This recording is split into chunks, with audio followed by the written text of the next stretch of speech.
Hi everyone, I have Alice Paulson with me today. I'm interviewing her and our topic is all around movement and why movement is important. So before we go into all the ins and outs of movement, Alice, would you mind telling us a little bit about your story and your background and how you got into this as a profession? Yep. So I am a personal trainer and also Malala Method practitioner.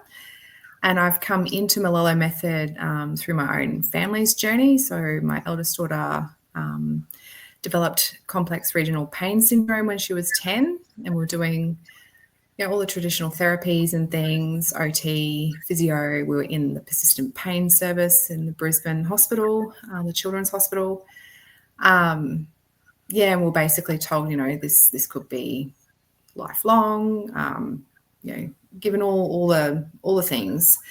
So I was like, well, no, there has to be a why. Like, why is this happening? So then I just kept researching, and all of a sudden this Malillo method popped up into Instagram through a doctor, Dr. Carl Daigle. I started following what he was doing, and I could see it was this Malillo method, and he was working with a particular traumatic brain injury. And I was like, well, if it can work for that, maybe it could work for this. And just started implementing it. And she was fully recovered within 4 months, which is unheard of. And then, I was like, I want to do this. I was studying OT, and I left that and studied Malillo method during COVID. Had all the time in the world to study it, so went down that path. Yeah, and here I am. I've met you through Malillo method as well. So Perfect. So for the listeners that don't know what the Malillo method is, can you just give us a bit of an explanation? So Malillo method is a brain-based modality. So we are looking at the brain from a developmental perspective. So we're looking at first stages of development through to the higher stages of development. And we're working on the brain from the bottom up and the top down at the same time. So a lot of these traditional therapies, PT, OT, physio, all these sorts of things, speech pathology, they're all top-down modalities. So we're kind of using the frontal cortex and then coming back through and targeting the brain downwards. Whereas Malillo method, we are looking at first stages of development. So our primitive reflexes, also known as neonatal reflexes sometimes also. So they're the first stage of development, and they create the movement that then grows the brain. So we're looking at movement through these reflexes and how it actually affects the brain. One hemisphere will grow faster than the other. We should be doing sort of the first 3 years of life. It should be the right hemisphere is having more growth and connectivity, and then the left from 3 through to 5. But we quite often see, while these reflexes are retained, that the left hemisphere actually kicks in too early. And then we're seeing these, symptoms, ADHD, tics, Tourette's, autism, all of these sorts of things coming about. That's what we're doing with Malillo method. And we use a few different modalities in there. So light therapy, movement is the primary. And vibration, sound, smell, color, taste in sometimes as well. So, it's a brain-based model to growing and building the brain and the body. Excellent. Great explanation. You've got that really down to a fine art. So then I'm just letting you know you have gone still. Okay. You've frozen. Okay. Can you still hear me though? I can hear you, yeah. Just letting you know. Okay, cool.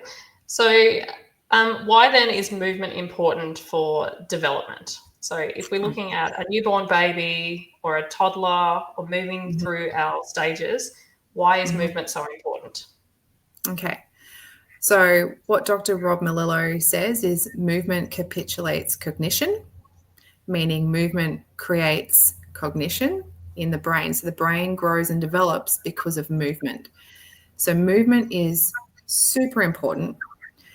Movement is what drives a lot of the chemicals, proteins, and everything in our body as well. So myokines, I'll go into that a little bit. Myokines, they are proteins and peptides, and when our muscles contract, they're released, they're created and released. So irisin is one of those. So irisin, in a nutshell, it supports fat metabolism, supports inflammation, also goes through for our energy pathways. It activates our energy pathways.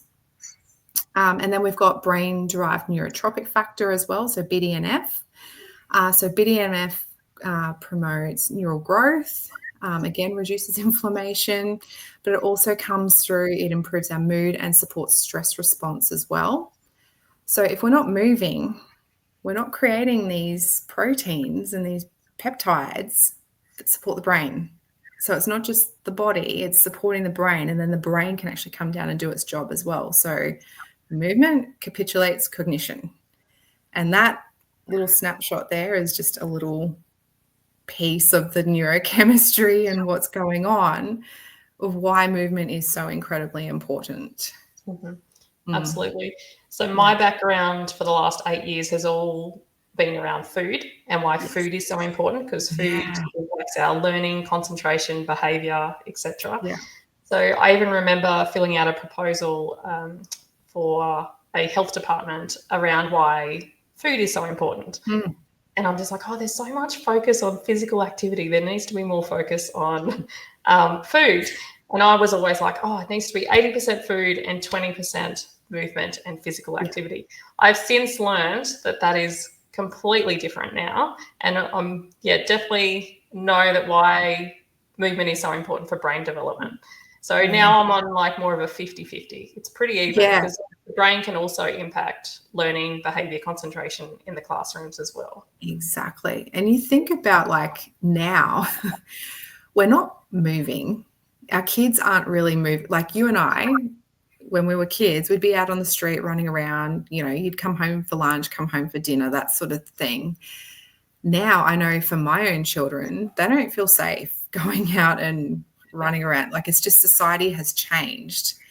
And then, you look at the long-term consequences of not moving and also not eating well, because I absolutely agree, like nutrition is king with it. If you're not fueling your body, you can't do the movement. So it's, you got to fill the tank with the good gas, the good petrol, and then you've got to move it as well. But, like I've been looking a lot into Alzheimer's. It is something very dear to my heart. A lot of my family have been affected by neurodegeneration conditions. My grandmother, I grew up watching her have strokes from a very young age. She lived with us. And just watching that deterioration. My mum has a very serious brain condition. It's genetic, and it comes through the family lines. And Alzheimer's in particular is rife through my family. So I started looking into it. I'm like, well, I don't want to do that. I don't want to go down that path. But like, I was listening to a podcast recently, and they're saying like 50 million people worldwide are diagnosed with Alzheimer's. And by 2050, that's going to triple. Wow. And they're saying like it's food, but it's the lack of movement. Like we're not moving. We're not getting all, like what I was just talking about with all the proteins, we're not getting that. So we're not getting the fuel when, the recommended daily activity for adults, 150 to 300 minutes a week. Yep. Wow. Like anaerobic. So, working high intensity, getting that going, but it's really not that much, when you really think about it. And then like kids 5 to 10, it's 60 minutes 3 times a week. And the same like 11 to 17, it's the same 60 minutes 3 times a week. You just progress the exercise more. There's more plyometric and agility based cardio in there. But the kids aren't hitting 60 minutes 3 times a week. It's not a lot, And I know at schools at the moment, I think their PE lessons are once a week and they're 30-minute lessons. Yes. And then if they're driving in the car on the way home and then they're just in home for the rest of the day, there's not a lot of movement that happens. Yeah, they're in class all day. Funny coincidence. So last week, one of my clients came in and the dad was actually on the radio during the session. And I gave permission for the mum to listen to what was going on, because that morning, the eldest son in the family was kicking a footy with the dad just at school on a playground, little grassed area, and they were told to stop. And the dad said, I'm sorry, I'm doing active activity with my son. We're away from everyone. No one's, and they said, no, you're not allowed to do that. You need to go up and he needs to sit with the other children. The other children are expected to sit on a concrete area undercover, so not a lot of natural light, sitting, primary school children sitting from 8:20 in the morning to 8:45 and then go into class and sit to learn. Yep. And we wonder why, teachers are screaming for help and saying these kids aren't sitting still, they're not focusing, they're not listening, they're not paying attention, they're not moving. Yep. And they need to burn some of that excess energy that they have as well. Yeah.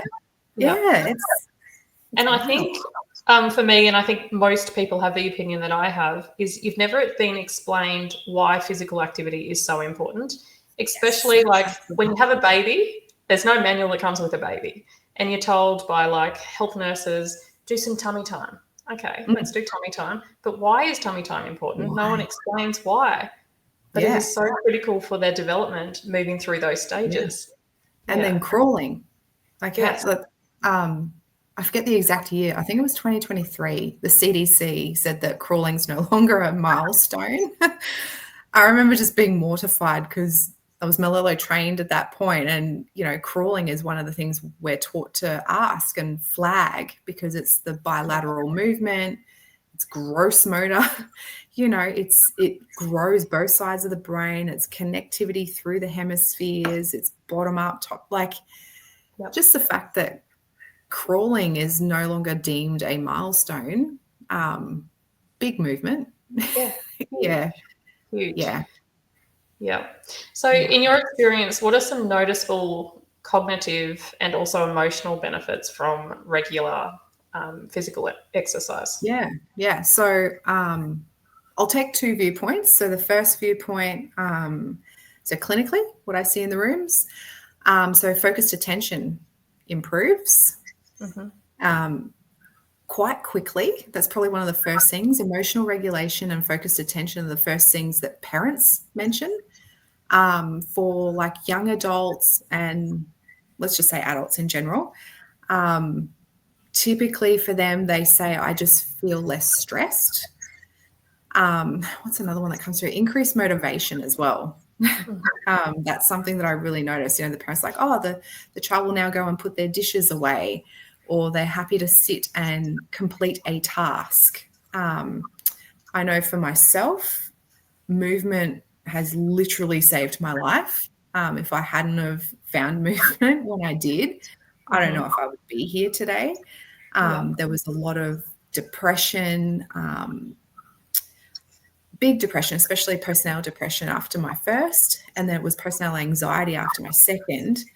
But I found movement in particular after my first, because they were trying to put me on all these medications saying, this is a chemical imbalance and blah, blah, blah. And I was like, it's not, it's overwhelm.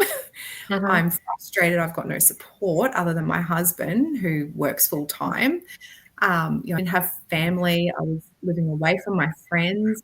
I was only 22 when I had my first child. So just going to mum's groups, everyone was so much older than me. So I didn't fit in. There was a lot, and movement, it was exercise. I just started going to like pump classes and things like that with a mum that I'd met. And she was like, why don't you come on? And movement, it helped everything. So for me, I'm always moving, always exercising. When I don't, and I have, a couple of weeks off because we're on holiday, or, it's not that really getting the pump up, I know, the motivation dips as well. And I think motivation across the board, we've got all these quick hit dopamine things going on. Kids are on TikTok. It's terrible. Instagram, Facebook, I know even for myself, I have to make sure I limit it because it's that scrolling. We learn in Malillo method that when the eyes saccade up and he saccade back down, it's that looking up, it hits that dopamine pathway. So we're burning out our dopamine stores. It's just wild. Yeah. So getting off the screens, which drives that dopamine, out into nature, move your body. Yeah. And it's really going to help your hormones, especially as a new mum. Yeah, exactly. Yeah. And it can just be like, finding a friend and motivating each other is a great one. Exactly. And having that accountability as well. Yeah. Awesome. So we touched on a little bit about like the educational setting and development, but why is movement often overlooked in children's development and education settings? Yeah. So I think I'm going to tackle two at once. Yep. I think from what I have seen, so from education in particular, teachers are not taught how crucial movement is. They don't understand development. And then as a whole, so the medical system and the education system don't understand the development of the brain. They're not taught it. They don't understand the significance of milestones, the significance of the different stages in life, that movement is what is needed. So, let's just take a standard game of handball. Kids aren't allowed to just play handball before school. Handball, to someone who's unaware, looks like a very simple game. When you break it down, there is gross motor activity, the whole body moving. You've got timing and planning. So you're having to see that ball come in. You've got to know exactly the timing of when to hit that ball to come back. It's motivation, so trying to get the other person out. You've also got convergence and divergence. So the ball's coming into you, your eyes are having to converge to a point and then diverge back out to a point. There's just so much involved just with that. So that, like I said with my client last week, the older brother, these kids, there's 200 kids sitting in an undercovered concrete area, unable to move. They're not allowed to move.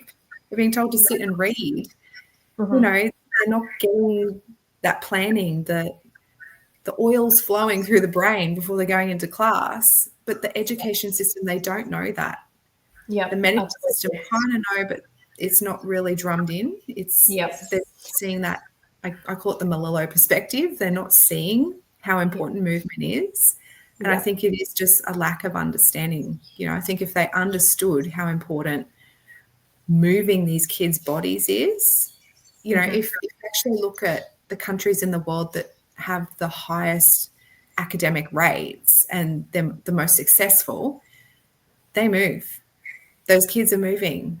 You see footage of, like in Japan and China where kids are forced to do these, they look like robotic dance moves and, the whole stadiums of these kids doing it, or they're doing Tai Chi or something. But yes, they're the smart ones in the world. So why are we not implementing that? Why are we not copying that? Yeah, 100%. I think from a teacher's perspective too, like they're given this curriculum that they need to follow, and they've got children on all spectrums that they have to cater for now. But they don't know. It would be so much easier if they could get these kids out and moving, because that's going to help them with their tracking from their page to the screen that they're looking at, and keeping them regulated in the classroom. So just little brain breaks. Yes. We're not made. Even at university, like you're taught get up and move every sort of 20, 30 minutes as a grown adult, get up and move so you can focus. So it's like, well, why are we not doing the same for kids? Why are we not giving them sort of 10, 15 minutes and just get them doing different games? It doesn't have to be big, or just get up, do 10 star jumps, 10 push-ups, 10 burpees if they're that energetic, and just, I don't know. I know. I'm hoping. I know. It would be great to have, similar to what I do in schools with our food education program, is a movement education program. So personal development for teachers, but also for the kids to get them up and moving. And showing it can be just like a 2-minute brain break that they do. And then they come back and their focus is so much better. They got the wiggles out. Yep. Yeah. So what types of movements are most beneficial for supporting physical fitness and brain function so that we can give parents a tip that they can do at home? Yeah. I guess, first of all, make sure the primitive reflexes are integrated. Do we want to stop there and explain primitive reflexes a little bit more? Yeah. Okay. Yeah. So they are those neonatal reflexes.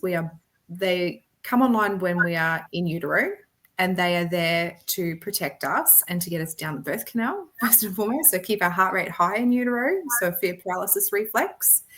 And then just to come down the birth canal, 4 reflexes that I'll go into. So you've got this asymmetric tonic neck reflex to turn the head. You've got the symmetric tonic neck reflex to turn it back the other way. You've got the tonic labyrinthine reflex, which is when the head comes down, engages, and the head actually comes down and then flicks up. So that's the tonic labyrinthine reflex. And then a spinal galant reflex, which helps us to wiggle. So the baby's kind of wiggling and turning, head comes down and up. Just that alone, it's movement.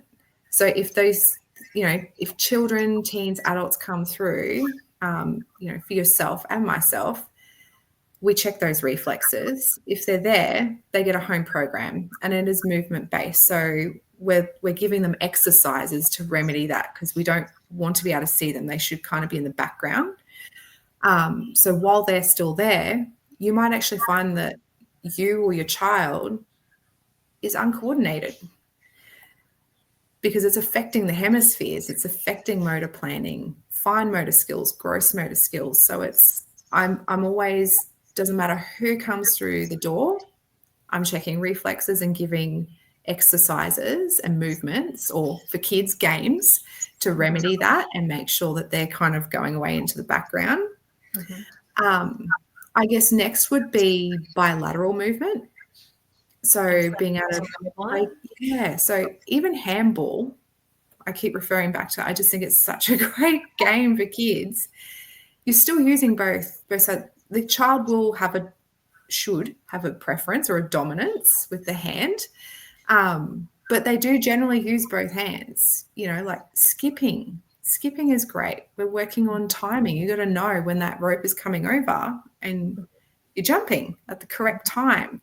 If you get 2 ropes going, that's fun. That's cardio. That's plyometric. It's all these simple games that you and I, we would have just played in the playground. That doesn't really happen a lot now. It's always, we're scared someone's going to get hit with the rope, or we're scared someone's going to steal someone else's handball. And there's a lot of that comes into it. I can never get past cardio and strength for children, teens and adults. For kids, cardio, it's pretty easy. The game of tag, or going to their soccer game that they play, or netball, dancing, tennis, all these activities that they do, the sports that they engage with, is cardiovascular, but we're also working on agility. There's plyometric work through there as well. So we're helping to stabilize the joints as well. So you're working the brain and the body and helping to build and grow strong bones, because that's another thing. I'll go down a little rabbit hole there. Girls in particular stop playing sport when they get to high school. It's not really seen as being cool anymore. There's this social norm that has come about where girls don't want to play sports. It coincides with, menstruation beginning and things like that, and just feeling uncomfortable in your body. But girls generally tap out of sports a lot earlier. Boys generally continue on through high school, and then even as grown men, they've got their footy team that they're still engaged with and stuff like that. Women have the highest rates of osteoporosis. Jumping helps build strong bones, because those myokines are coming in and doing what they need to do to stimulate these growth factors. We're seeing, osteopenia as well. So it's not where you got the brittle bones, but you're getting there. So if we start in childhood, get kids jumping, agility sports, whether they're male or female, and then continue that through and encourage the females to continue. their sports and continue coming through. Yep. I'll dip out of that little wormhole that I went down, but I like people to see the long-term effect of lack of movement as well. And I just think it's pretty eye-opening that women's osteoporosis is increasing at dramatic rates as well. I can't quote rates on that. I just know from reading different studies. There's a few different numbers that have been thrown out, but it's just good to know all up. Yeah, absolutely. I've never linked that, but that is so true. You see so many boys' fitness teams over girls' fitness. Like there are a few, but I know so many people that just do stop their exercise after they leave primary school. Yeah, definitely. And, like even hopscotch for kids. That's coordination, rhythm, timing. You got the rock or the stone or whatever that you throw in, it's planning, it's cognitive planning. How do I get to jump over that? It's all these skills, which I think we kind of have missed. I feel like there's been a generation that's kind of missed all these basic things that we would do. But definitely getting, kids doing cardio and strength, as, PT words, I guess, will say, the push, pull, rotate. If we can get kids pulling, pushing things and, moving side to side, making sure we're getting that. Because even with side to side movements, it's eyes. Our eyes are a hypervigilance network. So it's our salience network in the brain. So it's about keeping vigilant about things around us, which helps to calm the brain also. So, it's doing all these fun activities. You don't have to be a drill sergeant. It can be, hey, run up to that cone, run back. Let's do this. We'll do some hopscotch or some skipping or something. And I guess it goes back even in school, brain breaks, things like that. Just let kids do cartwheels on the playground again would be nice as well. Yeah, absolutely. That. Yeah.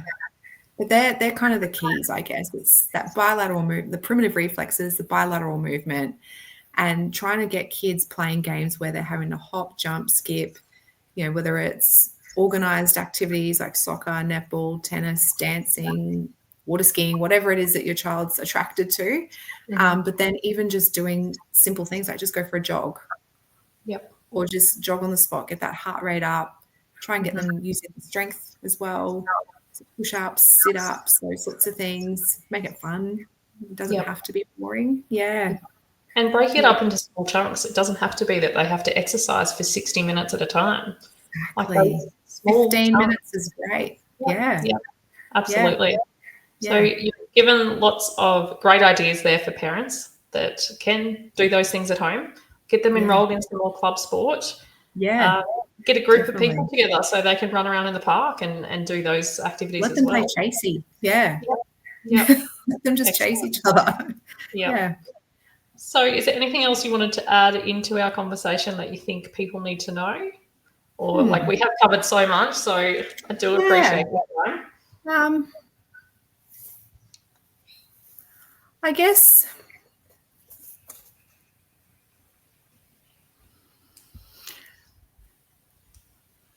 when we're looking at the hemispheres with movement, we've got different receptors throughout the brain, but our left hemisphere is primarily dopaminergic. So there are more dopamine receptors in our left hemisphere than our right.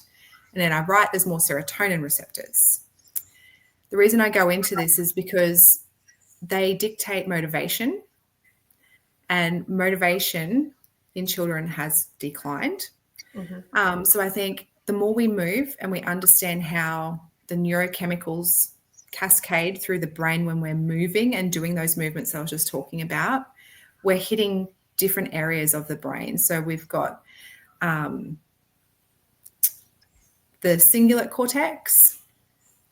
We're looking at the amygdala as well, so the most primitive part of our brain. We're looking at the prefrontal cortex, so that's, inhibition, being able to come in and regulate ourselves as well. So that's where that emotional regulation that I was talking about comes from. We've got the hypothalamus as well. So that's basically linking in with that amygdala, which is our fear brain, and it's, it's a survival-based decision mechanism that's coming in. We've got the nucleus accumbens as well. So that's going to come through. It's going to activate through the basal ganglia. There's so many other areas as well that we could go into, but I just think if people understand, those big names, it seems to make people really realize and go, oh, there are these specific areas in our brains that light up, and that creates the chemical cascades, and it's reversed as well. So the chemicals help create those pathways and things come through. If we're not moving, we're not getting that. We're not having those oils come through our brain to help stimulate it all. So if you want motivated children, get them outside moving, or just moving in general. Yeah. Perfect. What a great message to finish on. As always, I learned so much from you. You are my mentor in this Melillo method, but today you've just lit up a few extra parts of my brain, my learning brain. Yeah. So thanks, Alice, for coming on the podcast. Welcome. And thank you for having me. Yeah, would you like people to go over to your page? I know it's your personal page, but you've got an Instagram. Oh, yeah. I am setting up a business one soon. It's on the list of things to do. We've just had so many big things happening. So, they can follow me on Alice's Adventures in Wellbeing. You can tag me, whatever you want to do with that. Excellent. Because I know, while it is more of a personal journey that you're sharing, you share some great stories and reels on your page as well. So they're worth sharing with the audience. So if you do want to go follow Alice, and I will put a tag in here as well. Thank you. So thank you very much for coming. Thanks for having me. It was awesome. Thank you.